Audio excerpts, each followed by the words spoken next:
gobolka Banaadir maanta waxaan labada aqal ee baarlamaanka federaalka Soomaaliyeed aan u jeedinayaa codsi madaxweyne oo aan rajeynayo inaad iga aqbashaan aad igu taageertaan iguna sharaftaan si aan u muujino tixgelinta iyo qadarinta aan u hayno caasimadda Muqdisho oo aanu wada jecelnahay oo aanu si gaar ah meel gaar ah iga taala oo aan ku dhashay oo aan luqluq u aqaano oo aan ku koray fadlan igu raaca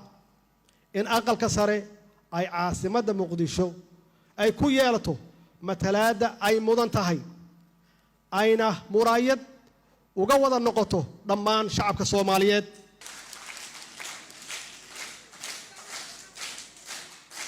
وما سنتين